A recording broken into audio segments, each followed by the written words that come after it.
စင်ကြယ်အောင်လေ့ကျင့်ခြင်းဖြင့်စိတ်ဖြစ်စည်းမှုတန်တွေကိုလျှော့ချခြင်းဘုရားမြတ်စွာရဲ့တရားဒေသနာတော်လောကကြီးကိုဘလို့အကျိုးပြုတယ်ဆိုတာ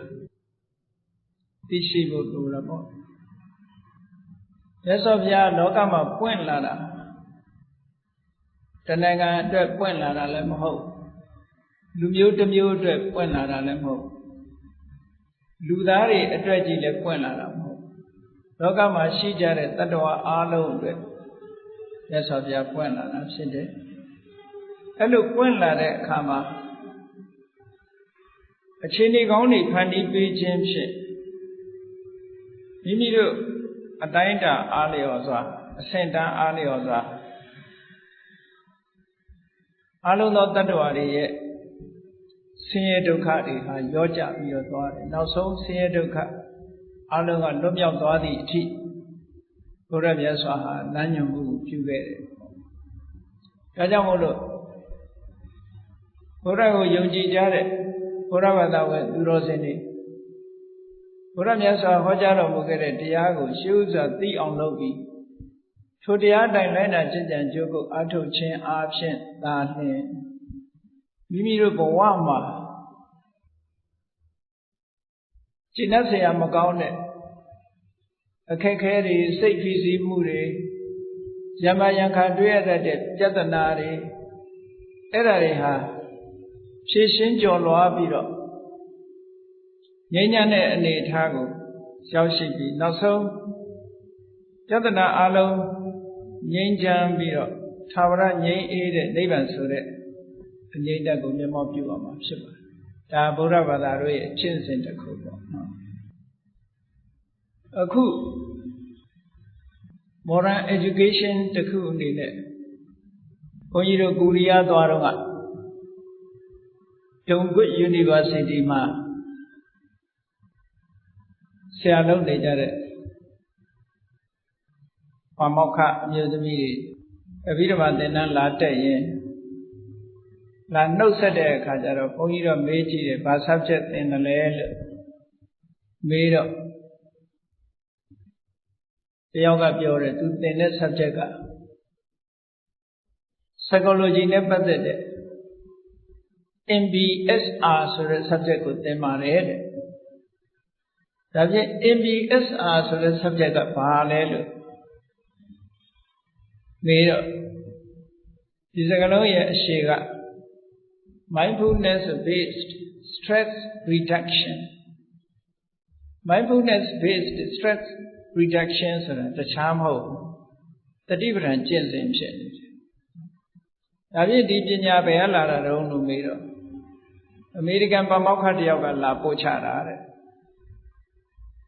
ဆိုတော့အဲ့ဒီအမေရိကန်ပါမောက္ခကဗမာပြည်မှာလာပြီးတော့တရားထုတ်သွားပြီးတတိပဌာန်ကျင့်စဉ်ကို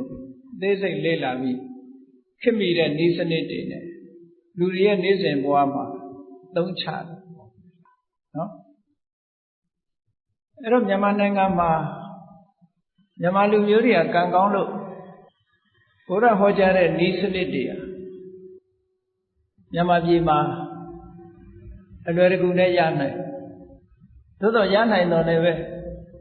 မိမိတို့နေ့စဉ်ဘဝမှာစာဝတ်နေရေးတို့လူမှုရေးတို့ထိုတို့ကိစ္စတွေအရေးတွေပေါ်မှာအချိန်တွေအများကြီးသုံးချပြီးတော့ဘုရားဟောကြားတဲ့တရားပေါ်မှာလက်မကြည့်အားလို့ထိုအရေးတွေထဲမှာနှိမ့်မွန်းနေလို့ရှိရင်တော့ဒီပညာရတရားကိုယ်စီရောက်လာမှာမဟုတ်ဘူးဒီကနေ့ခေတ်မှာတော့တော်တော်များများလူသားတွေအနေနဲ့စာဝတ်နေရေး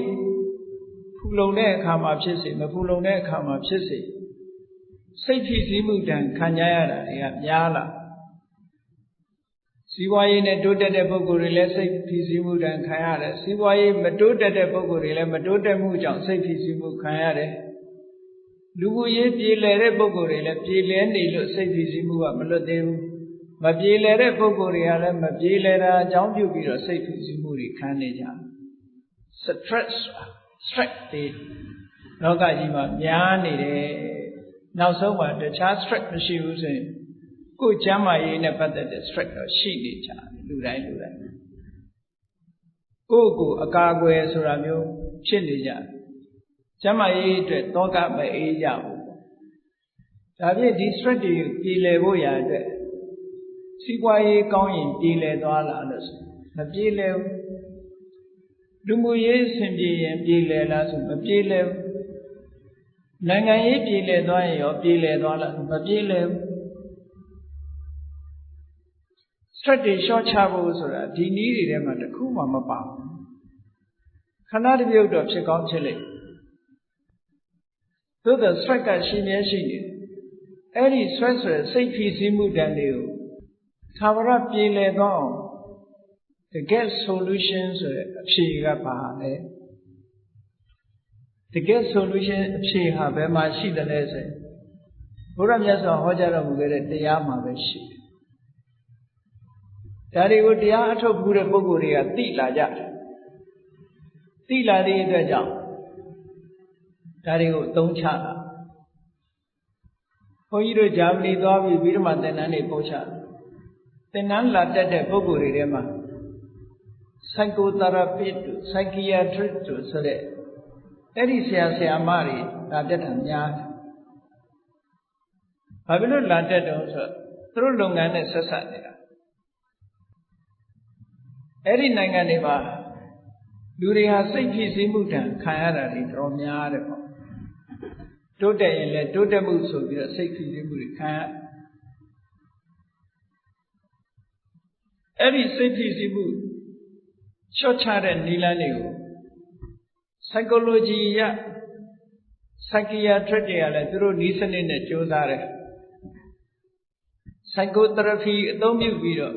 psychotherapist တွေကလည်းဒါကိုလုပ်ကြတယ်သို့တော့ဘုရားမြတ်စွာရဲ့အဘိဓမ္မာလာတဲ့နည်းစနစ်သုတ်တန်တရားတော်တွေမှာလာတဲ့နည်းစနစ်ကိုတွေ့တဲ့အခါကျအင်မတန်အံ့ဩဖွယ်ရာ stress ကိုလျှော့ချတဲ့နေရာမှာအလွန်အောင်မြင်တယ်ဆိုတော့အောင်မြင်တာကတခြားနည်းနဲ့အောင်မြင်တာတွေက side effect တွေရှိတယ်ဟုတ်လား stress ကိုလျှော့ချတယ်တချို့ပုဂ္ဂိုလ်တွေစိတ်ဖိစီးလို့မလုပ်ကြရက်တော့တယ်မူရည်ဆေးတွေသုံးတယ်အဲ့ဒီကလာတဲ့ side effect တွေကြတော့သွားရောနော်ဒုက္ခရောက်ဖြေမဟုတ်ခဏလေးတော့ဟုတ်တယ်လို့ရှိတခြားနည်းတွေနဲ့ဖြေလိုက်တဲ့အခါ side effect တွေရဲ့တန်ကိုအများကြီးခံရ side effect လုံးဝကင်းတဲ့ဖြေရှင်းနည်းကတော့ဘုရားရဲ့တရားတော်လည်းမရှိဘုရားတရားတော်ကိုကျင့်သုံးသည့်အတွက်ကြောင့် side effect ဆိုတာ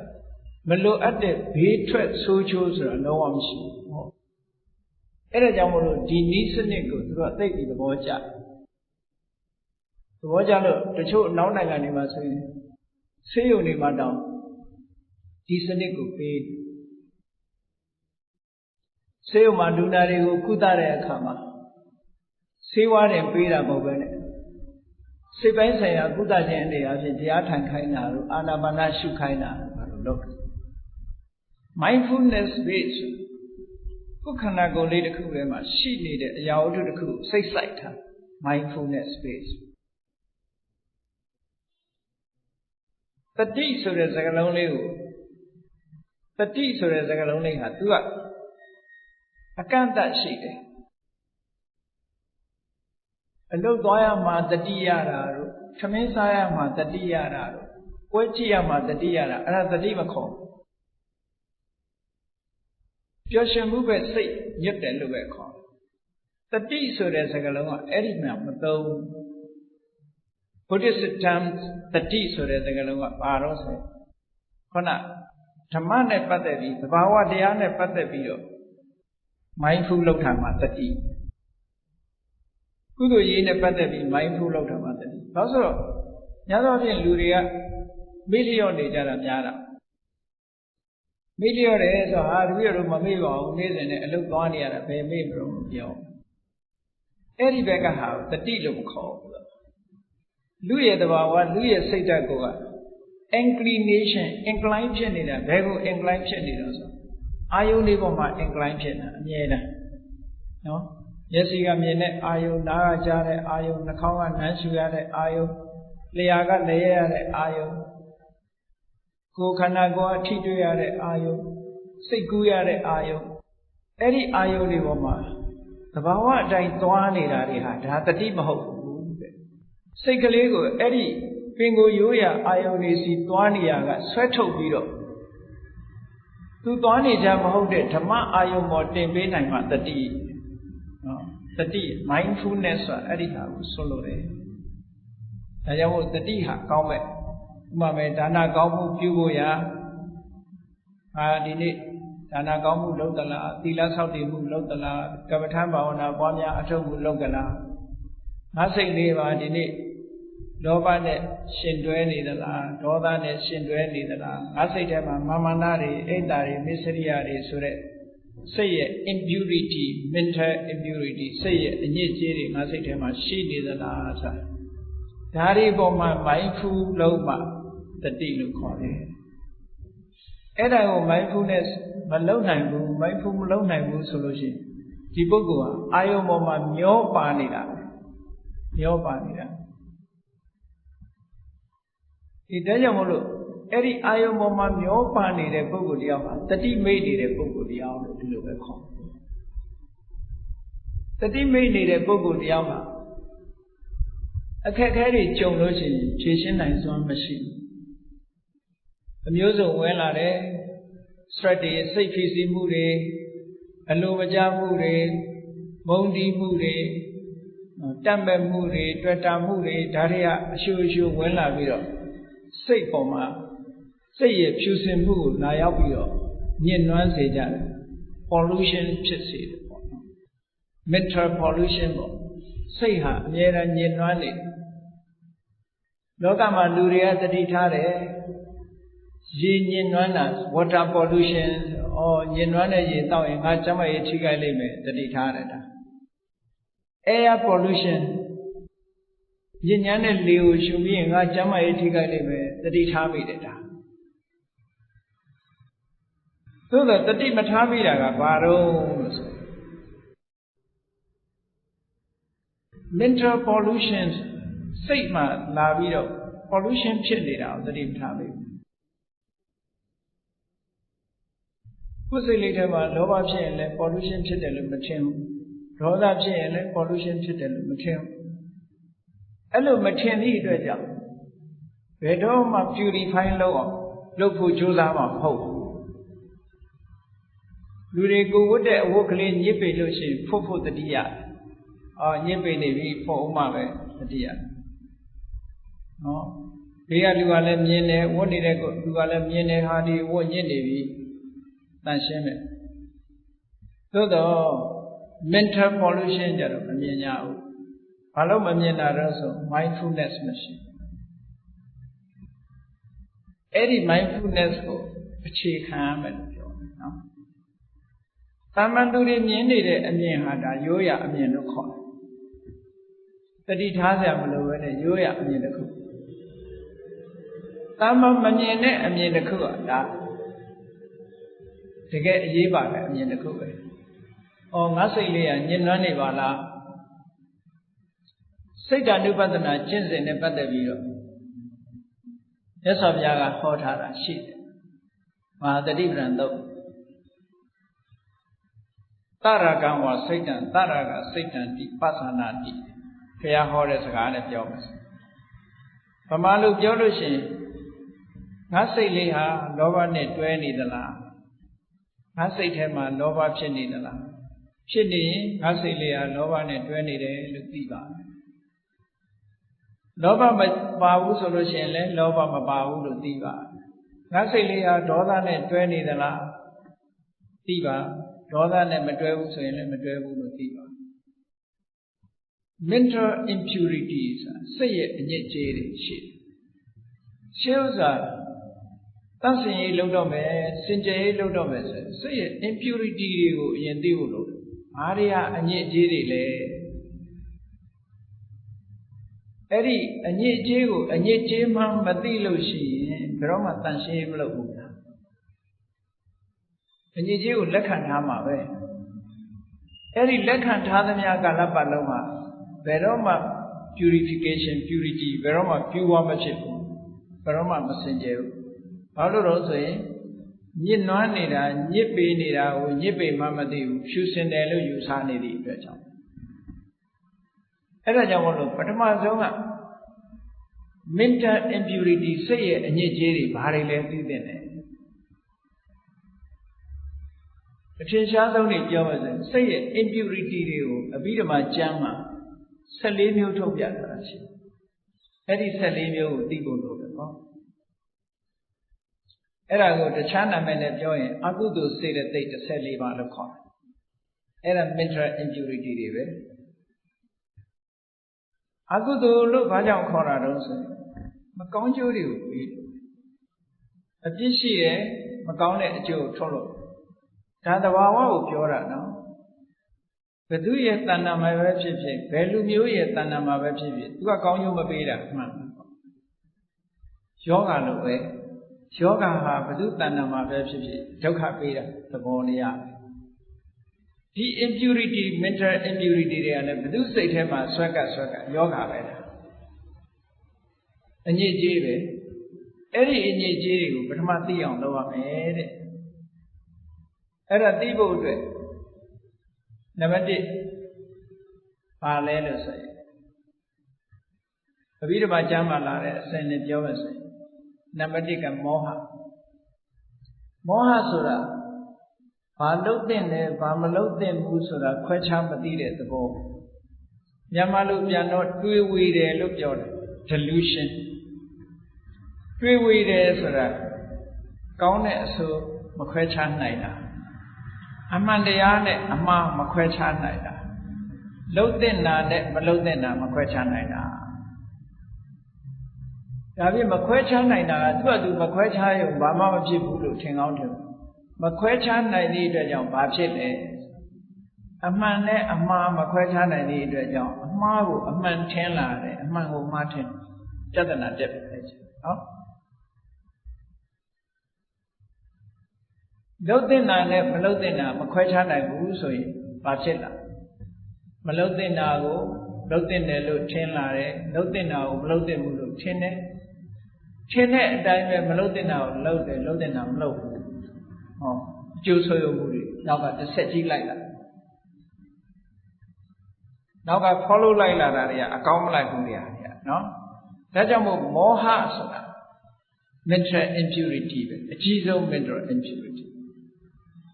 သူ့ကြောင့်မို့လို့ပြဿနာတက်တယ်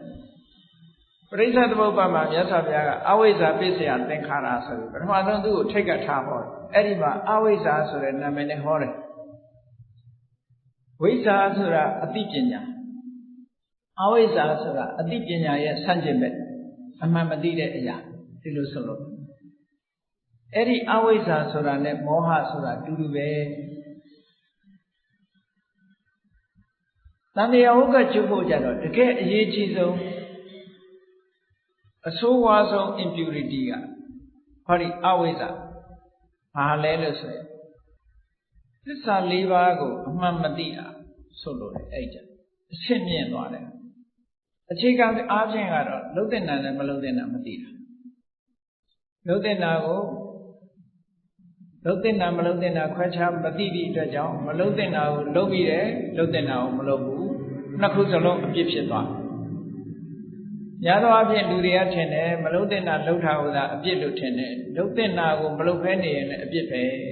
တူတူပဲအကျိုးဆုပ်ယုတ်ထားခြင်းအတူတူပဲ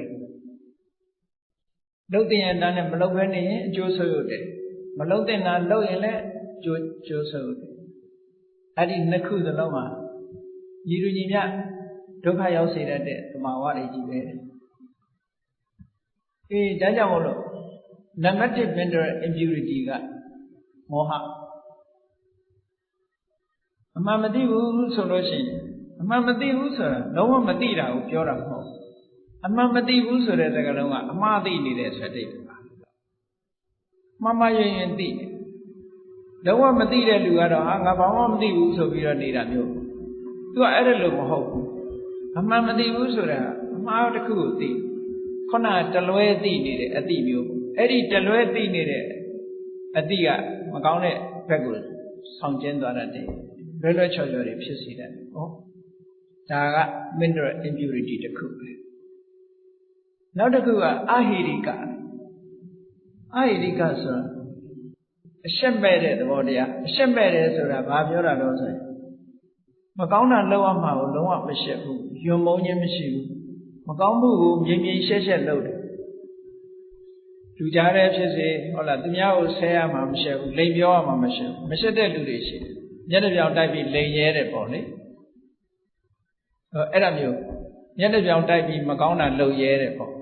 ရှက်မဲ့တယ်ဆိုတာအဲ့ဒါကိုပြောတာနော်မကောင်းတဲ့အလုပ်နဲ့ပတ်သက်ပြီးတော့သူကနေသားတကြဖြစ်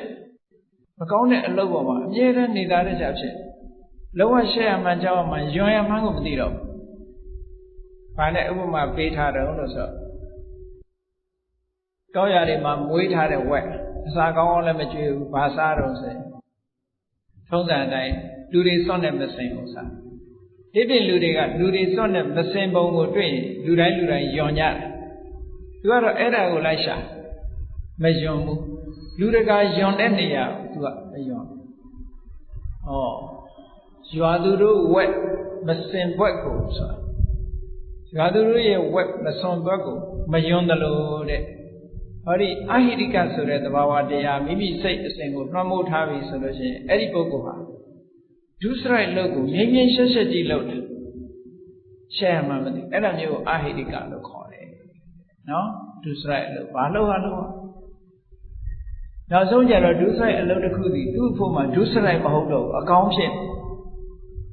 အဲ့ဒါဘာကြောင့်လို့ဆို mental impurity စိတ်ရဲ့အညစ်အကြေးတစ်ခုကသူ့ကိုလွှမ်းမိုးထားလို့ပဲ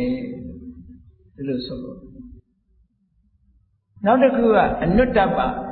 နဥတ္တပမကောင်းတဲ့အလုပ်နဲ့ပတ်သက်ပြီးတော့လမ်းကြောက်ခြင်းမရှိဘူးအဲ့တော့လမ်းကြောက်ခြင်းမရှိဘူးဆိုတာအရှက်နဲ့အကြောက်ပမာစကားမှာအရှက်အကြောက်ဆိုတဲ့စကားနှစ်ခုပါဒါက moral နဲ့ပတ်သက်တဲ့စကားလုံးတွေပေါ့တာမန်ကိစ္စရှက်တာတာမန်ကိစ္စကြောက်တာဒါမျိုးတွေမဟုတ်ညအခါမသွားရဘူးတစ်စီကြောက်တာမျိုးအဲ့ဒါမျိုးပြောတာမဟုတ်ဒုစရိုက်လုပ်ငန်းနဲ့ပတ်သက်ပြီးတော့မကြောက်တာပို့ပြီးတော့ထင်ရှားအောင်ပြောရမယ်ဆိုရင်ရှက်တယ်ဆိုတာဘာလဲကြောက်တယ်ဆိုတာဘာလဲဒါကိုပထမစဉ်းစားကြည့်အောင်ရှက်တယ်ဆိုတာရယ်ယွန်းတယ်ဆိုတာရယ်အတူတူပဲရှက်တယ်ယွန်းတယ်ဘာကိုရှက်တာလဲဘာကိုယွန်းတာလဲဆိုရင်မကောင်းမှုအကုသိုလ်တွေပေါ်မှာရှက်တယ်ယွန်းတယ်လိမ်ပြောရမှာရှက်တယ်လိမ်လည်မှုဆိုတဲ့ကိစ္စအပေါ်မှာယွန်းမုန်းတယ်စိတ်ဓာတ်ကိုကအဲ့ဒါကိုဟိရိလို့ခေါ်တယ်ကောင်းဘက်ကဟိရိကြောက်တယ်ဆိုတာဒီမကောင်းမှုအကုသိုလ်ရဲ့အကျိုးဆက်ကိုလည်းကြောက်တယ်ဒါလို့ဒီအတွက်ကြောင့်ကိုယ့်ရဲ့ပတ်ဝန်းကျင်ကိုလည်းလေးစားတယ်ကြောက်တယ်အဲ့ဒါကကြောက်တယ်ရှက်တယ်ဆိုတာကိုယ်သိက္ခာကိုထိန်းတဲ့သဘောကြောက်တယ်ဆိုတာပတ်ဝန်းကျင်ကိုလေးစားတဲ့သဘောဒီလိုရှိ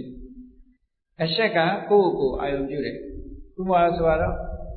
ငါတို့မိကောင်းဖခင်သားသမီးတူကဒီအလုပ်မျိုးလုပ်ရင်မတော်ဘူးကိုယ်သိက္ခာကိုထိန်းအဲ့ဒါကဟိရိလို့ခေါ်တယ်အဲ့ဒီဟိရိမရှိတဲ့ပုဂ္ဂိုလ်ကိုအဟိရိကလို့ခေါ်ကြောက်တယ်ဆိုတာငါမဟုတ်တာလုပ်လိုက်လို့ရှိရင်ငါမိဘတွေရဲ့ how to feel ငါမိဘငါစိတ်ထဲမှာသူတို့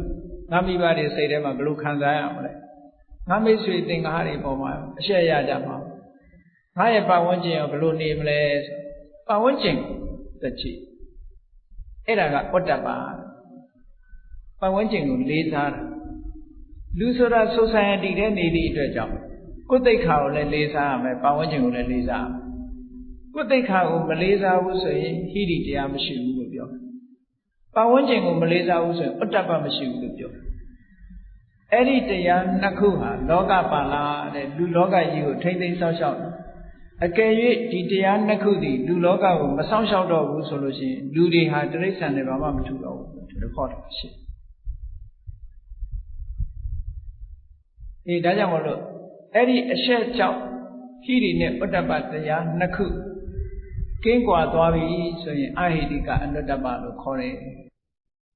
မကောင်းမှုအကုသိုလ်လောက်အောင်မရှက်တော့ဘူးမကြောက်တော့ဘူးလို့ဆိုကြတဲ့မကောင်းမှုအကုသိုလ်နဲ့သူ့စိတ်ဟာတွဲတော့တာသူ့ရဲ့လုပ်ရတဲ့ဟာတွဲတော့တာပဲဒါကြောင့်မို့လို့သူဟာတကယ် mental impurity ပဲတဲ့ဒါစိတ်ရဲ့အငြိကြီးတွေပဲဘုဒ္ဓနာမှာအကုသိုလ်နဲ့ပတ်သက်ပြီးမရှက်တော့ဘူးမကြောက်တော့ဘူးဆိုလို့ရှိရင်တရားမှမရှက်ဘူးပတ်ဝန်းကျင်ကိုဂရုမစိုက်ဘူးပြောလို့ရှိကြတယ်မို့လားလူတွေ I don't care ဆိုတာလေသူမှဂရုမစိုက်ဘူးဆိုအဲ့ဒါမောင်းတာလုပ်တဲ့နေရာမှာ I don't care သွားလုပ်လို့ရှိရင်ဒုက္ခရောက်ပြီအဲ့ဒါ mental impurity တစ်ခုပဲဆိုအဲ့ဒီ mental impurity ကိုယ်တဏ္ဍာမှာပေါ်လာပြီလို့ဆိုလို့ရှိရင် problem တွေတက်လာပြဿနာတွေဝင်လာဒါကြောင့်မို့လို့ဒီ mental impurity ကိုလည်းမဖြစ်စေရဒါပြင်မဖြစ်အောင်ဘာနဲ့လုပ်ရမလို့ဆိုသူ့မှာ solution တွေရှိတယ်အများတန်းအဝတ်ပင်ဘာလုပ်လဲဆက်ပြနဲ့ရေနဲ့လျှော်တယ်ပေါ့နော်သူ့ရဲ့အဖြေရှိအခုလည်းပဲဒီအရှက်အကြောက်ကင်းမဲ့မှုဆိုတဲ့စိတ်ထဲမှာလွှမ်းမိုးလာလို့ရှိရင်ရှက်မှုကြောက်မှုဆိုတဲ့ဟိရိတရားကို restore ပြန်လုပ်အောင်ကိုယ့်ရဲ့နှလုံးထဲ restore ပြန်လုပ်အောင် restore လုပ်ပြီဆိုရင်ဘာလို့ကစဉ်းစားမှုမှန်ကန်တဲ့စဉ်းစားမှုကသိပြီးတန်ဖိုးရှိတယ်။ဒီလုပ်တွေလုပ်လို့မတော်ပါလား။ဒီလုပ်တွေဟာလူချင်းမွန်းတဲ့အလုပ်မဟုတ်ဘူးလူကဲရတဲ့အလုပ်တွေငါပတ်ဝန်းကျင်တွေထိခိုက်လိမ့်မယ်ငါလည်းထိခိုက်လိမ့်မယ်ဆိုတော့ဒီလိုပြန်စဉ်းစားလိုက်လို့ရှိရင်သူက restore ဖြစ်လာပြန်ပြီးတော့ဝင်လာဒါအခြေခံအနေနဲ့ပြောတာပေါ့အဲ့လိုလုပ်နောက်တစ်ခုကဘာလို့ဆိုရင်ဥဒိစ္စဆိုတာ mental restlessness စိတ်ရဲ့ငြိမ်သက်မှုကင်းတဲ့အနေအထားတစ်ခုဥဒိစ္စဆိုတဲ့သဘောပါစိတ်ငြိမ်သက်မှုမရှိဘူးတခါလူတွေပြောကြတယ်စိတ်တွေကစူးစီးလို့မရဘူးမငြိမ်သက်ဘူးဘာရလို့မဟုတ်ဘူးစိတ်တွေလွင့်တာကိုယ်စိတ်တွေလေလွင့်နေတယ်အဲ့တော့လေလွင့်နေတယ်ဆိုတဲ့အချိန်မှာတစ်ခုဖြစ်နေတာသိကြလောဘတွေကလွှမ်းမိုးနေရင်လည်းလေလွင့်နေတာဒေါသတွေလွှမ်းမိုးမှုခံနေရရင်လည်းလေလွင့်အိတ်တာမစ္စရိယတွေရဲ့လွှမ်းမိုးမှုခံနေရရင်လည်းစိတ်ဟာလေလွင့်နေတာမကောင်းတဲ့အတွေးတွေတွေးမိနေလို့ရှိရင်စိတ်ဟာလေလွင့်နေတာအဲ့ဒီလေလွင့်နေတဲ့စိတ်တွေလွင့်မားနေတဲ့စိတ်တွေအကုသိုလ်တစ်ခုကိုခြေခံပြီးတော့ဖြစ်နေတယ်သူကိုယ်တိုင်ကလည်း mental impurity ပဲလေလွင့်နေတဲ့အချိန်တစ်ခုကဘလို့မှစိတ်ကိုစူးစီးလို့မရတဲ့အတွက်ကြောင့်ကောင်းတဲ့ဘက်ကိုစိတ်ဥလဲ့လို့လုံးဝမရနိုင်ဘူးတဲ့ဒါကြောင့်မို့လို့ဒီ mental impurity ကလည်းအရေးကြီးတဲ့ mental impurity သူ့ကိုဘယ်နည်းနဲ့ဖြောင်းအောင်မလို့နံပါတ်1မှန်ကန်တဲ့အတွေ့နံပါတ်2အာယုတစ်ခုပေါ်မှာစိတ်ကိုငြိမ်အောင်လုပ်တာသမာဓိကျင့်စဉ်တစ်ခုကိုကျင့်ပေးတာဝိပဿနာကျင့်စဉ်ကိုကျင့်တာအဲ့ဒီနည်းနဲ့ပဲသူကဖြောင်းအောင်ဖြောင်းတဲ့အခါတစ်ခါကျတော့လွယ်လွယ်ကူကူနဲ့တော့ပျောက်တာမဟုတ်အင်အားမရှိသေးလို့ရှိရင်ရှိတဲ့ဘက်ကနိုင်နေမှာပေါ့ရေနဲ့မီးလိုပဲပေါ့မီးတွေအချိန်မြင့်နေရေဘလောက်လောင်းတော့မရသေးတဲ့အနေထားနောက်ကြာသွားလို့ရှိရင်တော့ရေများလာလို့ရှိရင်နိုင်သွားမှာ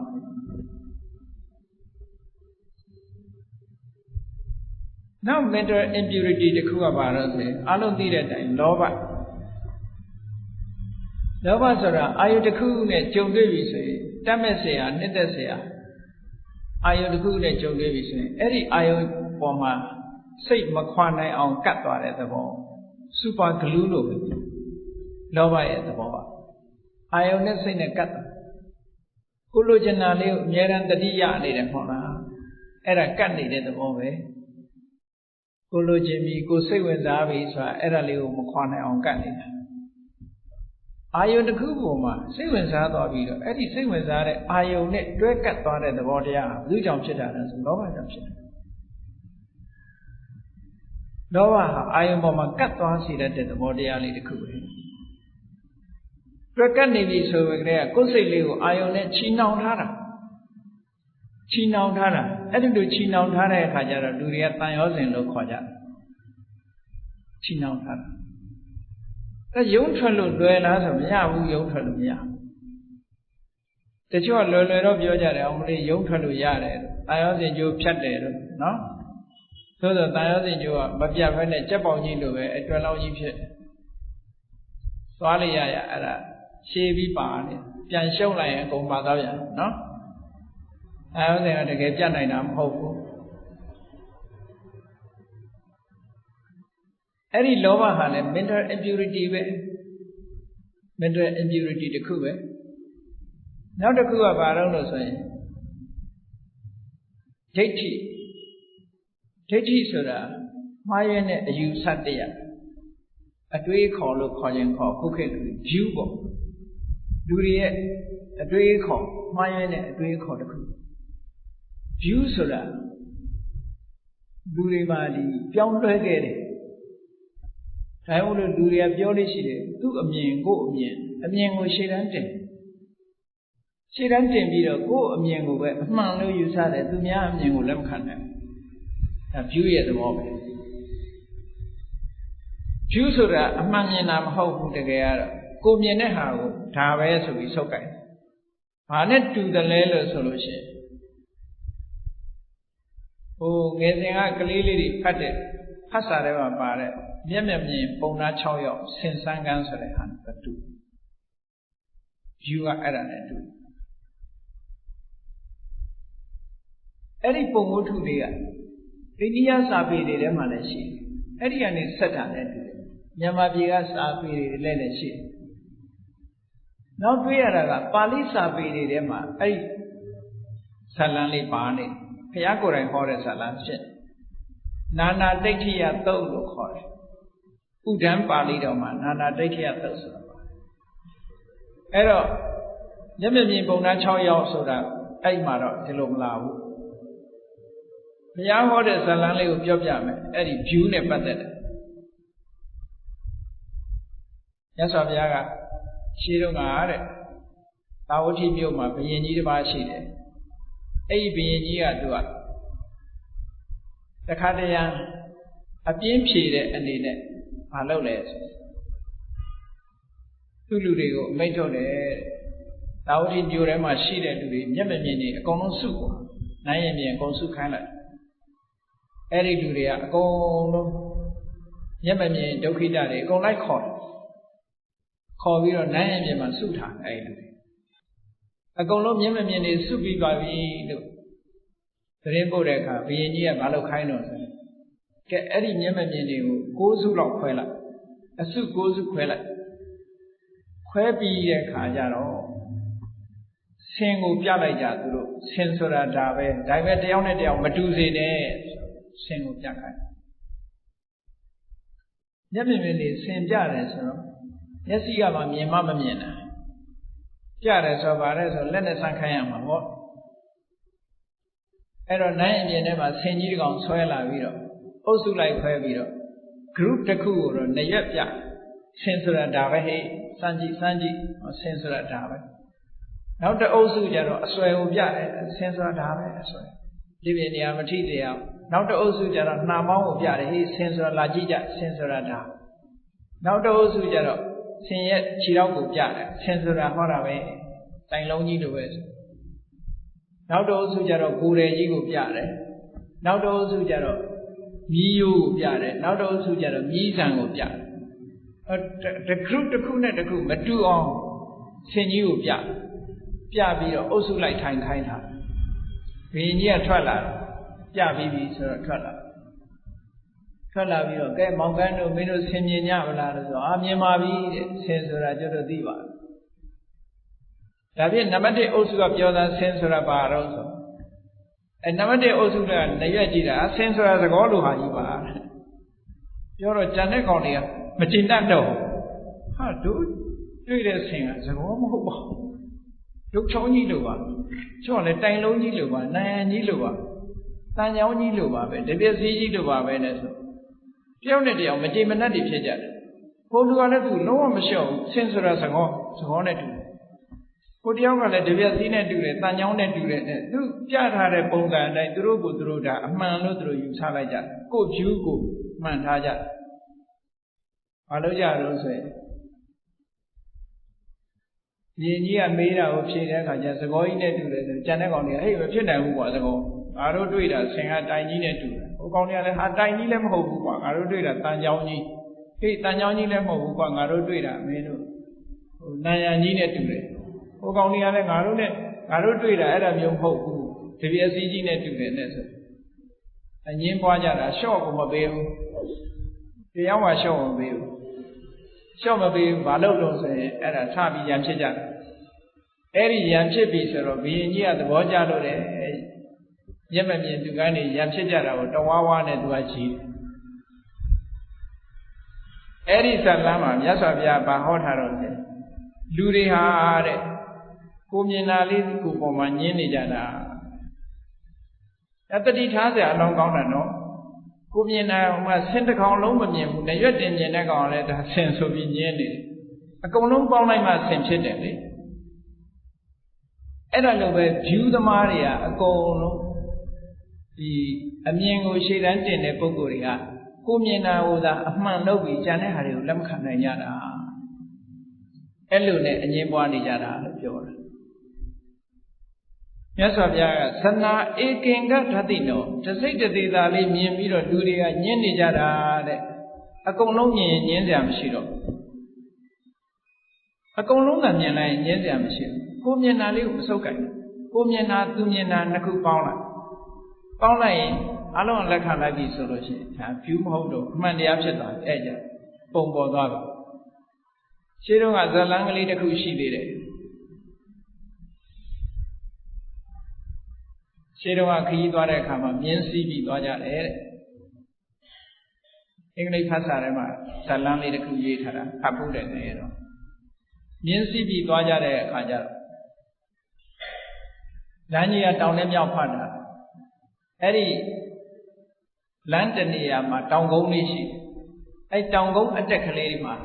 ခီးသွားတဲ့ပုဂ္ဂိုလ်တွေနာပြီးစားစရာစားဖို့ဆိုတဲ့ဆိုင်ကလေးတစ်ခုဖွင့်တနေ့ကျတော့တောင်ကနေမြောက်သွားတဲ့မြင်းစည်းပြီးတော့လာတဲ့လူတစ်ယောက်မြောက်ကနေတောင်မြင်းစည်းပြီးလာတဲ့လူတစ်ယောက်အဲ့ဒီလူနှစ်ယောက်ကအဲ့ဒီတောင်ကုန်းအတက်ကလေးမှာဆုံကြဆုံတော့နှစ်ယောက်စလုံးပဲအဲ့ဒီဆိုင်လေးတွေခဏနားမယ်ဆိုမြင်းမော်ကခုံစင်းတော့အဲ့ဒီလမ်းပေါ်မှာသူကရှင်သေးရုပ်ကလေးလောက်ထားရှိဆိုင်ရဲ့သင်္ကေတရှင်သေးရုပ်ကလေးလောက်ထားရှိအမြောက်ဘက်ကလာတဲ့လူကအပေါ်မော့ကြည့်ပြီးတော့ဗာပြောတော့ဆိုဒီဆိုင်ကငွေချင်သေးစားတော့ဆိုင်မယ်သူကသူပြောလိုက်တာငွေချင်သေးဆိုင်မယ်ပြောလိုက်တယ်တောင်ဘက်ကလူကမော့ကြည့်ပြီးတော့ဗာပြောတော့ဆိုဟာခမရမှားနေပြီတဲ့ငွေချင်သေးမဟုတ်ဘူးပြတယ်ရွှေချင်သေးဆိုတော့ဟိုလူကမင်းကငါ့ကိုရွှေနဲ့ငွေနဲ့မကွဲဘူးလို့ပြောချင်တာလားမဟုတ်ပါဘူးကျောက်ကရွှေဖို့ရွှေပြောတာပါဆိုပြီးရံဖြစ်ကြရွှေသမားကလည်းတပြားမှမလျှော့ဘူးငွေသမားကလည်းတပြားမှမလျှော့ရံဖြစ်ကြတော့အဲ့ဒီခေတ်ကရံဖြစ်ရင်ဖြည့်ရှင်းဗာနဲ့ဖြည့်ရှင်းတော့ဆိုရင်ဓာချင်းရှင်ခုတ်ကြတဲ့ခေတ်အဲ့ဒီလိုဓာချင်းရှင်ခုတ်နေတဲ့အချိန်မှာဇလန်းထဲမှာပါလာတော့ကောင်းကင်ယံကနတ်သမီးလေးကဆင်းလာပြီးတော့ရက်လိုက်ဆိုတဲ့အတန်ကြာတော့သူတို့ရလိုက်ကြတယ်ရှင်တို့ဘာလုပ်ကြတာတော့ဆိုတို့ကအမှန်တရားအတွက်တိုက်ပွဲဝင်နေကြတာပြောတော့အမှန်တရား we are fighting for truth အမှန်တရားအတွက်တို့တိုက်ပွဲဝင်နေတာဒါဖြင့်ရှင်တို့အမှန်တရားပါတော့ငါကရွှေချင်သိလို့ပြောတော့ဒီကောင်ကငွေချင်သိလို့ညင်းငါရွှေငွေကတပြားသားမှမလျှော့ဘူးဟိုဘက်ကလည်းကျွန်တော်ကရွှေမို့ရွှေပြောတာတပြားသားမှမလျှော့နိုင်ဆိုတော့အဲ့ဒီနတ်သမီးကမြောက်ဘက်ကလာတဲ့လူကတောင်ဘက်ကိုလာခဲ့ပါတောင်ဘက်ကလာတဲ့လူကမြောက်ဘက်ကိုသွားကြည့်လိုက်ပါမောပြီးတော့ကြည့်လိုက်တဲ့အခါကျတစ်ဖက်ကရွှေတစ်ဖက်ကငွေလောက်ဒီတချမ်းမြင်လေးနဲ့ညင်းတယ်ဆိုတဲ့အတိတ်တွေကိုပြောတာနော် There are two sides in every question အရာရာမှာပြဿနာတိုင်းမှာနှစ်ဖက်ရှိတယ်နှစ်ဖက်မမြင်မဲနဲ့တစ်ဖက်တည်းမြင်ပြီးလူတွေအရာဖြစ်နေကြတယ်အဲ့ဒါဘာလို့ဆိုခုပြောတဲ့ဒိဋ္ဌိဆို view ရဲ့သဘောပဲမြတ်စွာဘုရားကြတော့အရာခတ်သိမ်းကိုမြင်တဲ့အတွက်ကြောင့်ဘယ် view မှလက်မခံတော့ view မဟုတ်တော့ကုန်သိတာ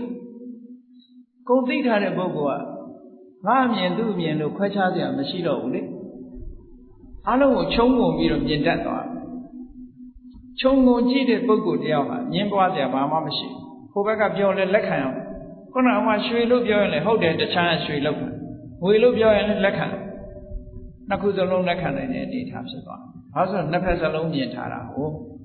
အဲ့တော့တစ်ဖက်မြင်တဲ့လူတွေကညင်းတာပဲအမှန်ဟာအဲ့ဒီ round view ဆိုတာလဲပြဿနာတွေကိုတက်စီတတ်သည့်အတွက်ကြောင့်ဒါလည်း mental impurity တစ်ခုပဲအဲ့ဒီ mental impurity ကိုလည်းပဲစင်ကြယ်အောင်လုပ်ဖို့လိုတယ်နော်နောက်တစ်ခုကဘာလို့ဆိုမာနဆိုတာကိုယ့်ရဲ့အရေးချင်းကိုစိတ်ထဲမှာအရေးချင်းပေါ်မှာအထင်ရောက်နေတဲ့သဘောအရေးချင်းပေါ်မှာယုံကြည်နေတဲ့သဘောအရေးချင်းဆိုတဲ့နေရာမှာကောင်းတဲ့အရေးချင်းဖြစ်စေညံ့တဲ့အရေးချင်းဖြစ်စေအရေးချင်းကိုယ့်အရေးချင်းပေါ်မှာလူတွေကစိတ်အရောက်များလို့ရှိရင်မာနလို့ခေါ်တယ်ပေါ့ဒါလည်းပဲတရားထုတရားမြတ်ရဖို့ရအတွက်အဲ့ဒီအထင်ရောက်မှုဟာအဟံတာဖြစ်စေနိုင်တယ်ဒါလည်းမှတ်သားစရာတော့ရှင်နုရုဒ္ဓမထေရမြတ်အတွေ့အကြုံတစ်ခုမှတ်ရရှင်နုရုဒ္ဓဟာဒိဗ္ဗစက္ခုနဲ့စัจ java လာ1000ကိုတစ်ထိုင်နဲ့ကြည့်လို့ရတယ်အဲ့ဒါသူ့အရေးချင်းပဲသို့တော့သူအဲ့ဒီအရေးချင်းပေါ်မှာအထင်ရောက်နေပြီကိုဒီအထင်အမြင်နဲ့တရားထုတရားမြတ်ရဖို့ငါမှဘာမှမခက်ဘူးဆိုတဲ့အတွေးဝင်အဲ့ဒီအတွေးဝင်ပြီးတရားထုတ်တာလုံးဝမရတော့ရှင်သာရိပုတ္တရာကိုသွားလျှောက်တော့ရှင်သာရိပုတ္တရာကထောက်ပြတယ်ငါရှင်တဲ့စัจ java လာ1000ကိုစัจ java လာ1000ကိုဒိဗ္ဗစက္ခုနဲ့ငါမြင်နိုင်တယ်လို့ငါရှင်တွေးနေတဲ့အတွေးဟာမာနဖြစ်နေတယ်အဲ့ဒါကိုမတွေးပါနဲ့လို့ဆက်ဒါကိုဖယ်လိုက်ပါဒါဖယ်လိုက်ရင်တရားထုတရားမြတ်ရပါလိမ့်မယ်အဲ့ဒါဖယ်လိုက်မှတရားရနိုင်ဒါမဟုတ်ဘူးလားဆိုဟုတ်တယ်ဒါကမှန်ကန်တဲ့မာနလို့ခေါ်တယ်တကယ်ရှိတာကိုရှိတဲ့အတိုင်းယူဆတာတောင်မှအန္တရာယ်ဖြစ်သေးတယ်ဆိုတော့မရှိတာကိုအရှိထင်ပြီးတော့လုပ်နေတဲ့မာနဆိုပိုးဆိုးတယ်အဲ့ဒါကြတော့အုံနမလို့ခေါ်တယ်ကျူပင်လေးတွေတွေ့ဘူးကြလိုက်ကျူပင်လေးတွေကလောနဲ့အပေါ်တက်တာအထဲကအခေါင်းကြီးကခိုင်မာတာမရှိဘူးနော်အုံနလလို့စာပေမှာသုံးတယ်အချင်းကြီးတက်နေတယ်မာနဘာမှအရေးချင်းမရှိဘဲနဲ့သူကလည်းထောင်းဖြစ်တတ်တယ်အဲ့ဒီမာနကပိုဆိုးတယ်အဲ့ဒီမာနဟာလည်း mental impurity တစ်ခုပဲစိတ်ရဲ့အညစ်အကြေးတစ်ခုဒါလည်းဖယ်ရှားရမယ်မဖယ်ရှားနိုင်ရင်တရားထုတရားမြတ်ရဖို့ဖြစ်နိုင်ဘူး stress တွေမလျှော့ချနိုင်ဘူးတဲ့နောက်တစ်ခုကဘာတော့ဆိုရင်ဒေါသဆိုတာတော့အလုံးသိကြတဲ့အတိုင်းပဲအကျယ်ပြောစရာမလိုနှလုံးသားကိုပူလောင်စေတတ်တဲ့အရာစိတ်ထဲမှာအလိုမကျတာဒေါသနော်အလိုမကျတာကနေတဖြည်းဖြည်းပေါက်ကွဲလာလို့ရှိရင်ပို့ပြီးတော့စိတ်နှလုံးကိုပူလောင်စေတတ်တဲ့အရာတစ်ခုပဲကြောက်တာလဲဒေါသပဲဒါကို hatred and fear ဒေါသကိုဘာသာပြန် hatred မဟုတ်ဘူးကြောက်တယ်မုန်းတယ်အလိုမကျဖြစ်တယ်ဒါတွေဟာအလုံးဒေါသပဲအဲ့ဒီဒေါသဆိုတာနှွမ်းမိုးနေလို့ရှိရင်လေအမြင်မှန်ကိုရဖို့ဆိုတာခဲရင်တယ်နောက်တစ်ခုကအိတ်တာဆိုတာဘာပြောတာတော့ဆို jealousy လူတူတယောက်ကြီးပွားတိုးတက်နေတယ်ဆိုလို့ရှိရင်ဝမ်းမတန်နိုင်ဘူးဝမ်းမတန်နိုင်တာအကောင်းမပြောနိုင်တာအဲ့ဒါအိတ်တာလို့ခေါ်တယ်အိတ်တာတွေပွားနေအိတ်တာတွေများတဲ့ပုဂ္ဂိုလ်ကမုဒိတာမပွားနိုင်ဘူးမုဒိတာပွားပြီးတော့သူ့အဖြစ်ရှောင်အောင်မုဒိတာထားနိုင်ရမယ်နောက်တစ်ခုကမစ္စရိယဆိုတာကိုယ်သာဆန်းစားခြင်းနဲ့ကိုယ်သာအခွင့်အရေးရခြင်းနဲ့ဆိုတဲ့တကူကောင်းဆန်တဲ့စိတ်မျိုးပါဒါမစ္စရိယလို့ခေါ်တယ်ပေါ့ selfishness ပေါ့ stinginess လို့ဘာသာပြန်တယ်အဲ့ဒီအိတ်တမစ္စရိယနှစ်ခုလုံးဒီဒေါသနဲ့တွဲပြီးတော့ဖြစ်တာလေကြည့်ပဲနောက်ကဒေါသလိုက်လာမစ္စရိယဆိုတာကိုယ့်အကိုသိမ့်ပိုက်ပြီးတော့သူများနဲ့မဆက်ဆံနေတာပေါ့ကိုယ့်ပစ္စည်းကိုကိုသိမ့်ပြီးတော့အများကိုဆက်ဆံ ဒီပစ္စည်းနဲ့ပတ်သက်လာလို့ရှိရင်အထိမခံတာမစ္စရိယရဲ့သဘောကြောင်ကလေးတွေအစာကျွေးတဲ့အခါတွေ့ဘူးလိမ့်မယ်ကြားတွေအစာကျွေးတဲ့အခါတွေ့ဘူးလိမ့်မယ်အစာပါးစပ်ထဲရောက်သွားရင်မန်ဖီးနေတယ်ဆိုတာဒါဒီဟာအတွက်တိုက်ဖို့လုပ်နေတာသူကကိုရထားတဲ့အခွင့်အရေးကိုလာမလူနဲ့ဆိုတဲ့ပုံစံမျိုးသူတို့ချိန်ချောက်တာနော်အေးစစ်စစ်ပစာဘူးကြောင်တို့ကြားတို့ဆိုတဲ့ကောင်တွေအဲ့ဒါမစ္စရိယအလွန်အားကြီးတဲ့သဘောပဲနော်ကလေးပေါက်စာလေးတွေမစ္စရိယရဲ့မုံပေးပြီးပြန်တောင်းရင်မရဘူးပဲကလေးကျုပ်ကလေးတွေဘယ်တော့မှပြန်မပေးဘူးနော်မုံပေးတဲ့အခါကျတော့တက်လက်လက်ယူတယ်မင်းငါနည်းနည်းပေးပါဆိုမရတော့ဘူးသိမ့်ပိုက်ထားအဲ့ဒီသဘောလေးတွေကိုပြောတာမစ္စရိယဆိုတာနော်ကုက္ဆာဆိုတာကိုလုံးမိတဲ့အမှားတစ်ခုပေါ်မှာနောက်တာဖြစ်တော့မလုံးမိတဲ့ဟာတစ်ခုပေါ်မှာလည်းနောက်တာဖြစ်တယ်အဲ့ဒီစိတ်ပူပန်းနေတဲ့သဘောတရားဟာတစ်ခုကလည်းစိတ်ရဲ့အညစ်အကြေးတစ်ခုပဲနောက်တစ်ခုကတော့ဌိနမိတ်တာစိတ်ရဲ့ကောင်းတဲ့အလုပ်လုပ်ဖို့ရအတွက်စိတ်ဟာ interesting မဖြစ်တော့စိတ်ဆုံးနစ်လာ mental tiredness ဖြစ်လာအဲ့ဒါဌိန physical tiredness ဖြစ်လာလို့ရှင်မိတ်တာပထမစိတ်ဓာတ်ကဆွန့်လာတွန့်ဆုတ်လာတယ်နောက်ထပ်ရုပ်ခန္ဓာကိုယ်ကြီးကပါတွန့်ဆုတ်လာရုပ်ခန္ဓာကိုယ်ကြီးကတင်းဆုတ်လာတော့ဘာဖြစ်လာငိုက်လာမှာပေါ့စိတ်တွန့်ဆုတ်တာကတစ်ခုရုပ်တွန့်ဆုတ်တာတစ်ခုအဲ့ဒီနှစ်ခုပေါင်းတာကိုဌိနမိတ်တာလို့ခေါ်ဒါလည်းပဲတိုးတက်မှုရဲ့အဟံတာတစ်ခုဖြစ်တယ် mental impurity ပဲစိတ်မှာဖြစ်တာနောက်တစ်ခုကဝိသိကိစ္စတဲ့နောက်ဆုံးပါတရားဓမ္မနဲ့ပတ်သက်လာလို့ရှိရင်တန်တရားဖြစ်နေတာတန်တရားဖြစ်နေတာဆိုတာမဆုံးဖြတ်နိုင်တဲ့သဘောကိုလမ်းလိုက်ရမလားဒီလမ်းလိုက်ရမလားလမ်းခွမှာတွေ့ဝေးနေတဲ့သဘောခုနကမောဟဆိုတာကသူကမလုတ်တင်တာနဲ့လုတ်တင်တာအမှန်မသိသည့်အတွက်ကြောင့်မလုတ်တင်တာကိုလုတ်တင်တာလို့ထင်သွားပြီးလုတ်တင်တာကိုမလုတ်တင်ဘူးလို့ထင်သွားတယ်သူကသိဝိသိကိစ္စကြတာအဲ့လိုမဟုတ်တွေ့ဝေးနေတယ်တွေ့ဝေးနေသည့်အတွက်ကြောင့်လုပ်ငန်းအောင်မြင်မှုမဖြစ်နိုင်ဘူးဒါလည်းပဲ mental impurity တစ်ခုပဲတဲ့အဲ့ဒီ mental impurity စိတ်ရဲ့အညစ်အကြေးတွေကိုအခုလို့သိအောင်လေ့လာပြီးတော့တို့ရဲ့တဏ္ဍာမှာဟောဒီအညစ်အကြေးတွေရှိနေတယ်ဗျစိတ်ရဲ့ဖိစီးမှုဓာတ်တွေကိုမလျှော့ချနိုင်ဘူးဒါတွေကိုတတ်နိုင်တယ်ဗျ reduce လုပ်မှတို့ရဲ့စိတ်ဖိစီးမှုဓာတ်တွေကိုလျှော့ချနိုင်အဲ့ဒီနည်းတွေကိုမြတ်စွာဘုရားကဟောထားတယ်အဲ့ဒီနည်းတွေရဖို့ရအတွက်မလုပ်ရမလဲကဲလှုပ်တဲ့တာမလုပ်ရမလဲဆိုစင်ကြယ်မှုအဆင့်ဆင့်ကြိုးစားအထောက်ရတန့်စင်ရေးလုပ်ရမယ်mental impurity တွေတန့်စင်ရေးကတစ်ခါတည်းနဲ့လုပ်လို့မရဘူးအမတန်မှဆိုပါစို့ညစ်ပေပြီးတော့ဆွဲနေတဲ့အညစ်အကြေးတစ်ခုဟာတစ်ခါတည်းနဲ့ရှောင်လို့မရဘူးခါတည်းနဲ့ရှောင်လို့အချိန်ချင်းရှောင်ရအဲ့ဒါမျိုးလိုပဲသူကလက်နီးစုပ်တယ်ပို့ပြီးတော့ညစ်ပေတယ်ညစ်ပေဘဝတန်တရားကညစ်ပေပြီးတော့လူရဲ့စိတ်ကဘဝတန်တရားကစပြီးတော့ညစ်လာအမတန်ဆွဲတဲ့ဆေးဆိုးထားတဲ့ဟာတစ်ခုဖယ်ရှားပြဖို့ဆိုအလွန်ခဲနေပေါ့စိတ်ထဲမှာဆွဲပြီးတော့အယောင်ဆိုးထားတာတွေကိုဖယ်ရှားပြဖို့အလွန်ခက်တယ်အဲ့ဒီအယောင်ဆိုးထားတာတွေအကုန်လုံးပျောက်သွားအောင်နံပါတ်1ဘာလုပ်ရမလဲဆိုတော့မြတ်စွာဘုရားကစင်ကြယ်မှု9မျိုးကိုဟောထားတာရှိတယ်တဲ့နော်အဲ့ဒါကသူကလိုက်နာပြီးတော့တစ်ဆင့်ပြီးတစ်ဆင့်လောက်သွားဖို့လိုတယ်ပေါ့စင်ကြယ်မှု9မျိုးဆိုတာနံပါတ်1စလောက်ရမှာဘာလို့ဆိုရင်သီလဝိသုဒ္ဓိကိုချင်းတရားကိုအရင်စင်ကြယ်အောင်လုပ်ပါဒါနံပါတ်1နော်ကိုချင်းသီလကိုစင်ဒါဖြင့်ကိုချင်းသီလဆိုတာလူတွေမှာပါတော့ဆိုရင်ကိုယ့်ကိုစဉ်းစားကြည့်ပါဏာတိပါဒလုံးဝရှောင်သလားအဒိဏဒါနကာမေတုမိစ္ဆာစာရမုတ္တဝါဒသူရမေရိယဆိုတဲ့ဒီကိုချင်းတရားနဲ့ပတ်သက်လာရင်လုံးဝဖြူစင်မှုရှိရ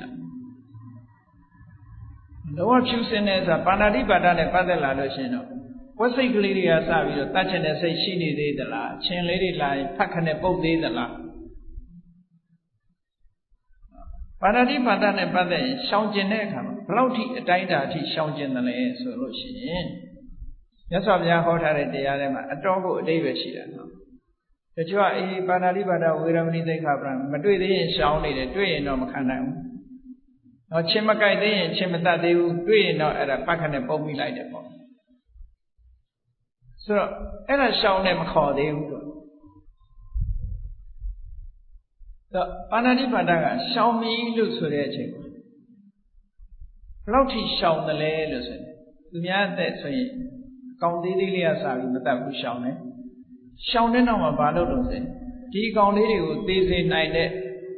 လက်နဲ့တို့ဘာတို့ကစပြီးတော့မထားဘူးကိုအဲ့ဒါတွေကစပြီးမထားဘူးမထားယုံနဲ့မဟုတ်ဘူးဒီအလုပ်လောက်အောင်မှရှက်တယ်ယွံမုန်းတယ်အာလုံးတတ္တဝါတွေပေါ်မှာမေတ္တာထားတယ်တနာကျင်နာမှုတွေမွေးတယ်အဲ့ဒီကြမှာပြည့်စုံအဲ့ကြမှာပြည့်စုံအဲ့ဒါလို့မဟုတ်သေးပဲနဲ့ကိုကိုကာကွယ်ဖို့ဆိုတာရည်ရွယ်ချက်ကလေးနဲ့ထားနေတယ်ပါဏာတိပါဒမလုံသေးဘူးလို့ပြောနော်တချို့လူတွေကသူများတော့မတတ်ဘူးဒါပေမဲ့ကိုလာလို့ရင်တော့ကာကွယ်ရမယ်ဆိုပြီးတော့လက်နဲ့တို့ဘာလို့လိုင်းစင်နဲ့ကိုင်းတာရှိသေးတယ်လေအဲ့ဒီအတွေးကိုမရှိတော့ဘူးအဲ့ဒီအတွေးကိုမရှိသူများတက်တတ်ဖို့ဆိုတာလုံးဝမရှိတော့နောက်ဆုံးမှာကိုယ့်အသက်ပဲအသိခံခြင်းခံမယ်သူများတက်မတတ်ဘူးဆိုတာသောတာပန်ရဲ့အတွေးအဲ့ဒါသောတာပန်ဖြစ်သွားပြီဆိုလို့ရှိရင်သူများတက်တတ်ခိုင်းလည်းမတတ်ဘူးသူကအတွေးကမတူတော့ဘူးပြောင်းသွားပြီတချို့လူတွေကတော့ကိုယ့်ကိုယ်ကာကွယ်မဲ့ဆွဲပုံစံရှိတယ်သောတာပန်မှာတော့အဲ့ဒီကမကာကွယ်တော့အသက်ကိုမကာကွယ်ဘူးသီလကိုကာကွယ်တယ်သောတာပန်တာမန်ပုဂ္ဂိုလ်ကျတော့သီလကိုလဲကျစ်လိုက်တယ်နောက်မှနောင်စေးပဲနော်ကုပု္ပ္ပဆောင်ရင်ကနေထမင်းစားရင်ဘိုင်းနာလို့အစာယောဂဖြစ်မှကြောက်လို့ဆိုတခုစားလိုက်တာသီလနဲ့မုန်းနဲ့လဲလိုက်တာပဲအဲ့ဒါသီလကိုဥစားမပေးဘူးခန္ဓာကိုယ်ကြီးကိုဥစားပေးတယ်ပေါ့ဟုတ်တယ်မလားသီလကိုဥစားပေးရမယ့်အစာခန္ဓာကိုယ်ကိုဥစားပေးလိုက်တယ်ပေါ့ဒါဥစားပေးတာချင်းမတူဘူးဖြစ်အဲ့ဒါလိုပဲကိုယ့်အသက်နဲ့သီလဘယ်သူဥစားပေးမလို့ဆိုရင်အသက်ကိုဥစားပေးလိုက်တယ်သီလကိုဥစားမပေးဘူးသီလနောက်မှဆောက်တည်မယ်နော်အရင်တတ်လိုက်အောင်မယ်ဆိုပြဿနာအရင်ဖြေလိုက်အောင်မယ်ဆိုရင်အဲ့ဒါဆိုလို့ရှိရင်သီလနဲ့တန်ဖိုးထားတာချင်းမတူဘူးဆိုတဲ့အဓိပ္ပာယ်မရောက်ဘူးလားဟောသီလနဲ့အသက်ကိုတန်ဖိုးထားတယ်ဆိုတဲ့အဓိပ္ပာယ်ရောက်သောတာပန်ပုဂ္ဂိုလ်ကျတော့အသက်ကိုတန်ဖိုးမထားဘူးအသက်ဆိုတာတစ်နေ့သေမှာပဲငါသီလကိုတန်ဖိုးထားတယ်ဟောဒါဟုသူတော်ကောင်းတွေရဲ့အတွေ့သူတော်ကောင်းတွေရဲ့စိတ်တွေသဘောထားဆိုတဲ့မယ်သူတော်ကောင်းတွေဆိုတာတဲ့သူတော်ကောင်းတွေအတွေ့ကဘာလို့ဆိုရင်အသက်နဲ့ဥစ္စာဒီနှစ်ခုစွန့်ဖို့ကြုံလာလို့ရှိရင်ဥစ္စာကိုစွန့်လိုက်အသက်ကိုတော့မသေးစေနဲ့တခါအသက်နဲ့လူရဲ့ခန္ဓာကိုယ်အစိတ်ပိုင်းစွန့်ဖို့ကြုံလာလို့ရှိရင်အသက်ကိုမသေးစေနဲ့လူရဲ့ခန္ဓာကိုယ်ဥမာခြေလက်ပြတ်ခြင်းပြတ်ပါစေအသက်မသေးစေဟောဒါစွန့်နောက်တစ်ခုကအသက်နဲ့တရားနှစ်ခုရှင်းလာပြီဆိုရင်အသက်သေးပါစေတရားကိုမစွန့်ဘူးလေဒါသူတော်ကောင်းတွေရဲ့အတွေ့တာမန်ပုဂ္ဂိုလ်တွေကတော့အဲ့လိုမဟုတ်ဘူးအသက်ပဲတန်ဖိုးထားမယ်ကျန်တာတွေတခုမှတန်ဖိုးထားနိုင်တန်ဖိုးထားတာချင်းမတူဘူးဆိုတဲ့အဓိပ္ပာယ်ကိုပြောပြနော်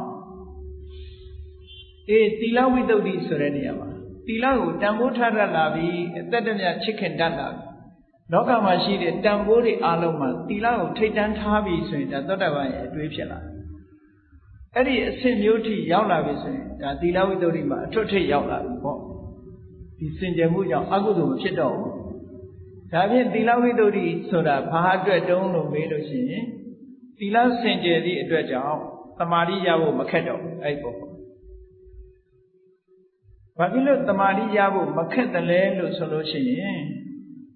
ကိုချင်းတရားကောင်းနေတဲ့ပုဂ္ဂိုလ်တယောက်ရဲ့စိတ်နှလုံးဟာအမြဲတမ်းအေးချမ်းပူပန်စရာသူ့လက်ကြည့်ဘယ်တော့မှမရှိ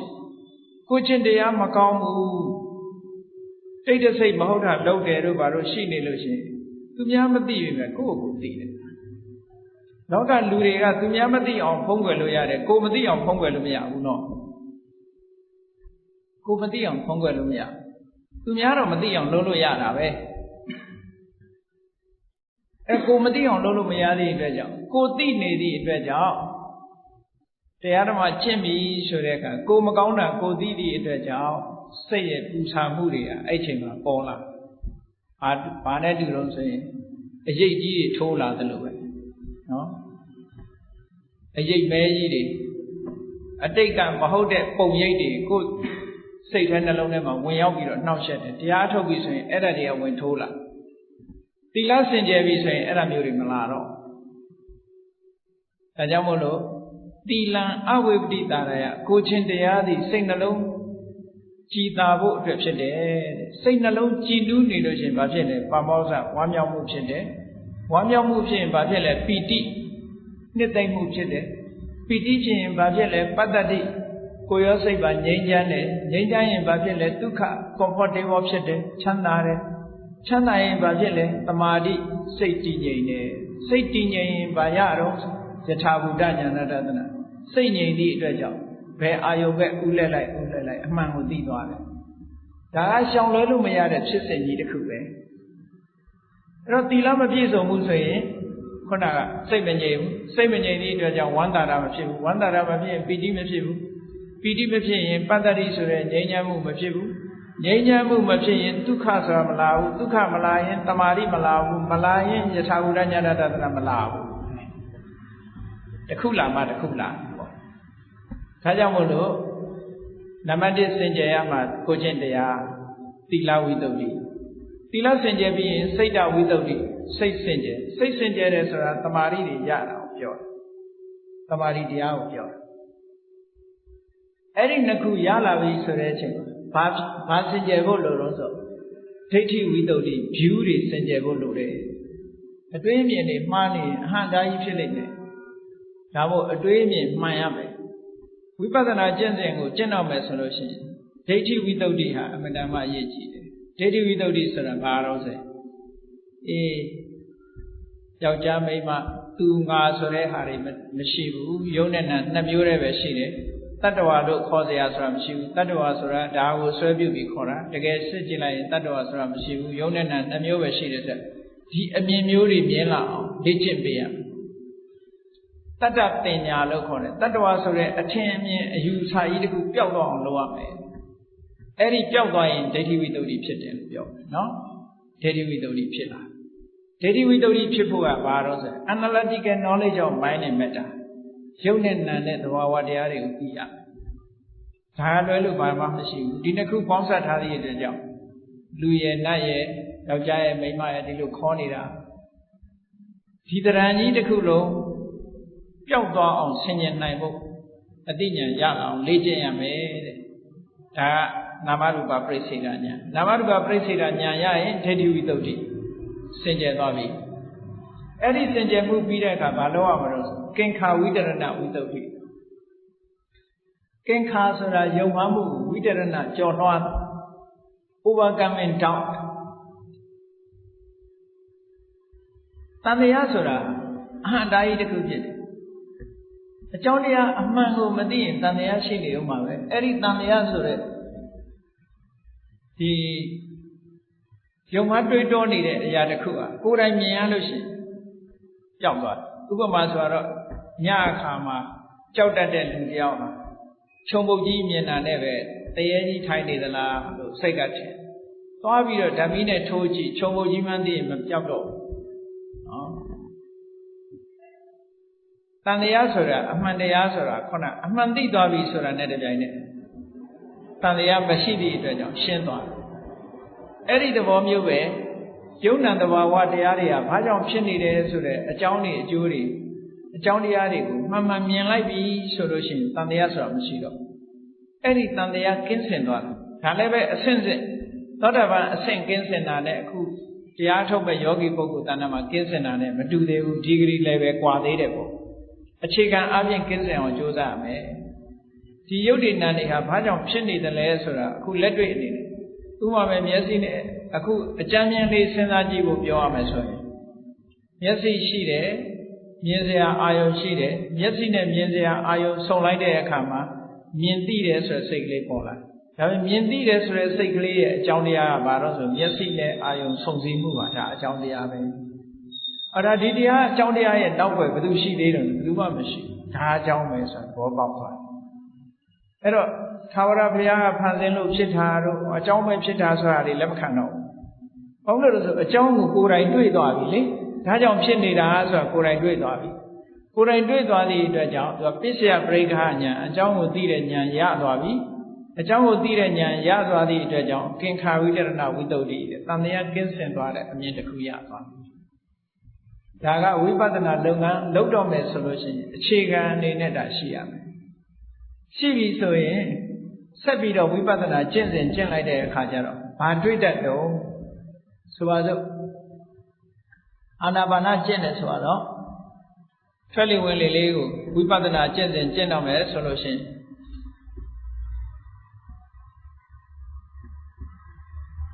ရှုလိုက်တဲ့အခါမှာပေါ်လာတဲ့လေကလေးရဲ့ထိုလေလေးထိသွားတဲ့နေရာရဲ့ထိမှန်းသိလိုက်တာရဲ့၃ခုရှိတယ်အဲ့ဒါလေးကိုသတိထားဖို့ပေါ့အဲ့တော့လေလေးကတစ်ခုထိတဲ့နေရာလေးကတစ်ခုထိမှန်းသိလိုက်တာလေးကတစ်ခုလေလေးကအာယုံနဲ့တူတယ်ဥပမာပဲစီတီးလိုက်တဲ့အခါစီကိုဒုံးနဲ့တီးတယ်ဆိုရင်လေလေးကဒုံးနဲ့တူတယ်ပေါ့ထိတဲ့နေရာလေးကစီမျက်နှာမြင်နဲ့တူတယ်အတန်ပေါ်လာတာနဲ့ထိတိစိတ်လေးနဲ့တူတယ်ပေါ့ဆိုလိုတာကအဲ့ဒီနှစ်ခုပေါင်းစပ်လိုက်လို့ဒီထိတိစိတ်လေးပေါ်လာတာမထိခင်ကသိတဲ့စိတ်မပေါ်ဘူးလေရှူလိုက်တဲ့အခါရှူသွင်းလိုက်တဲ့အခါလေလေးပါတယ်လေလေးကတစ်ခုထိုလေလေးကနေနှာသီးပြားကိုထိလိုက်တယ်ထိလိုက်သည့်အတွက်ကြောင့်ထိတိစိတ်ကလေးပေါ်လာတယ်အဲ့ဒါလို့ကြည့်လိုက်တဲ့အခါကျတော့လေလေးကဝါယောဖွတ်တပ္ပယုတ်ပေါ့စာလို့ပြောလို့ရှိရင်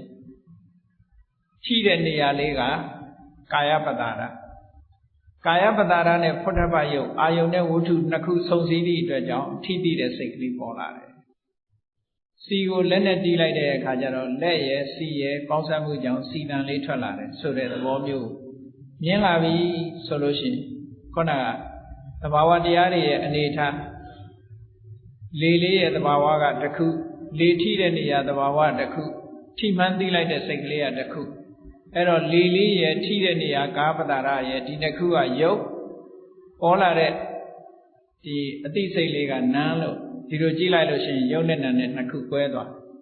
အဲ့ဒီယုတ်နဲ့နံနဲ့နှစ်ခုကွဲရကနေပြီးတော့ဆက်ပြီးတော့ contemplate လုပ်ပြီးတော့ရှုမှတ်နေမယ်ဆိုလို့ရှိရင်ဘာတွေတိုးတက်ပြီးသိလာလို့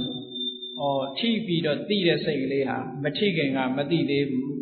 လေလေးနဲ့နှာသီးပြားလေးထိလို့ဒီစိတ်ပေါ်တာပဲဆိုတာကိုအကြောင်းနဲ့အကျိုးမှသိသွားတယ်အဲ့လိုရှုရင်းကနေပြီးတော့အသိဉာဏ်တွေကဘာတိုးလာတော့ဆိုဒီလေလေးကလည်းပဲထိပြီးတဲ့နောက်အသိစိတ်လေးကလည်းပေါ်လာပြီးတဲ့နောက်ပျောက်သွားကြတယ်တခုမှယက်တည်နေတာမရှိဘူးဘယ်နေရာမှာသွားစုပုံနေတယ်ဆိုတာမရှိဘူးလေလေးကလည်းပေါ်လာပြီးနှာသီးပြားကိုထိလိုက်တယ်ထိလိုက်တဲ့အချိန်မှာသိတဲ့စိတ်ကလေးပေါ်လာတယ်သိတဲ့စိတ်ကလေးကလည်းပျောက်သွားတယ်လေလေးကလည်းပျောက်သွားတယ်ထိတဲ့နေရာလေးကလည်းပျောက်သွားတယ်အားလုံးဟာပျောက်သွားတယ်ဆိုတဲ့သဘောလေးတွေကိုဆင်ခြင်သုံးသပ်နေတာကိုသမထဉာဏ်လို့ခေါ်တယ်အဲ့ဒီကနေပြီးတော့တစ်ခုနဲ့တစ်ခုဖြစ်ပြီးပေါ်လာပြီးတော့ပျောက်သွားတယ်ဆိုတဲ့အမြင်လေးမြင်လာလို့ရှိရင်ဥရိယပယဉာဏ်လို့ခေါ်တယ်အဲ့ဒီဉာဏ်စပြီးတော့ပေါ်လာပြီးစိတ်ကလေးငြိမ့်နေပြီဆိုတဲ့အချိန်လေးမှာဘာဖြစ်တတ်တော့ဆိုရင်သမာဓိစွမ်းအားတွေကောင်းလာပြီးအဲ့ဒီအာယုံလေးပေါ်မှာစိတ်ကငြိမ့်လာလို့ရှိရင်ဘာဖြစ်တော့ဆိုရင်ခန္ဓာကိုယ်ကပေါ့လာတာမျိုးတွေဖြစ်တတ်တယ်ခန္ဓာကိုယ်ကနောက်ဆုံးကြတော့အလင်းရောင်တွေထွက်လာတာဖြစ်တတ်တယ်အဲ့ဒီလိုအလင်းရောင်ထွက်လာပြီဆိုရင်လူကဘာဖြစ်တော့ဆိုရင်ဟာဒီအလင်းရောင်ထွက်လာတာငါနိဗ္ဗာန်ရပြီမဲ့ဖို့ရပြီသောတာပန်ဖြစ်ပြီတဂရဂံဖြစ်ပြီလို့ဒီအလင်းရောင်ပေါ်မှာသွားပြီးတော့စိတ်ဝင်စားသွားတတ်တယ်အဲ့ဒီဝင်စားသွားတာဟာဝိပဿနာလမ်းကြောင်းလွဲသွားတယ်လို့ခေါ်တယ်အဲ့ဒီလမ်းကြောင်းကနေပြီးတော့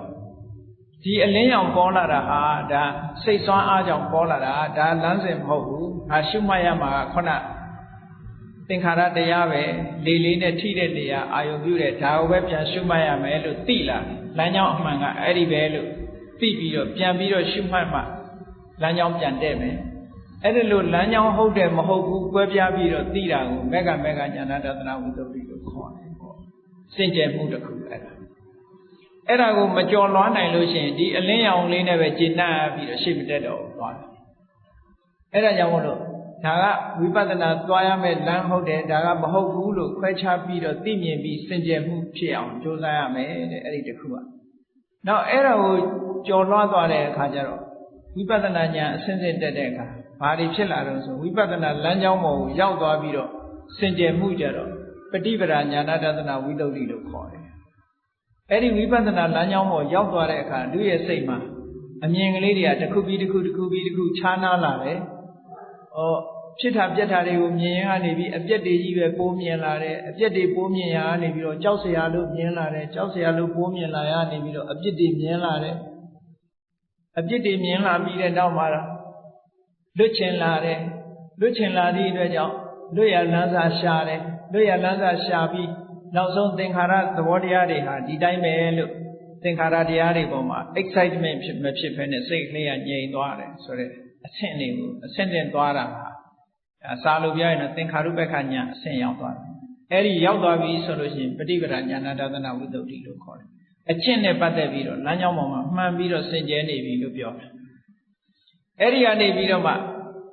သင်္ခါရုပ္ပခဉာဏ်ရင့်တန်လာတဲ့အခါကျလို့ရှိရင်သင်္ခါရအာယုန်တွေရှုမှတ်လာရနေဖြစ်ပြီးပြတ်နေတဲ့သင်္ခါရသဘောတရားတွေတွေးရနေနောက်ဆုံးမှာဖြစ်ပြမှုတွေဆုံးသွားတယ်သင်္ခါရအာယုန်တွေဆုံးပြီးတော့သင်္ခါရမရှိတဲ့နိဗ္ဗာန်အာယုန်ကိုရောက်သွားပြီဆိုရင်ဉာဏတသနာဝိသုဒ္ဓိလို့ခေါ်တယ်အဲ့ဒီအဆင့်ရောက်ပြီဆိုတဲ့အခါကျတော့ခုနပြောတဲ့စိတ်ဖိစီးမှုတွေသက်သာလာနော်သောတာပန်ဖြစ်သွားပြီ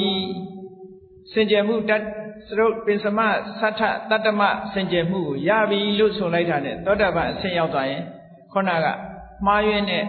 အယူအဆနဲ့တန်တရားဆိုတာမရှိတော့ဘူးအမြင်မှန်သွားပြီတန်တရားကင်းသွားပြီအဲ့ဒီကနေတစ်ဆင့်တက်လိုက်တဲ့အခါကျတော့လောဘဒေါသတွေနည်းပါးသွားပြီနောက်တစ်ဆင့်တက်လိုက်တဲ့အခါကျတော့ကာမဂုဏ်အာယုန်နဲ့ပတ်သက်တဲ့တဏှာရာဂတွေဒေါသတွေလုံးဝပျောက်သွားတယ်အဲ့ဒီကနေတစ်ဆင့်တက်လိုက်တဲ့အခါကျတော့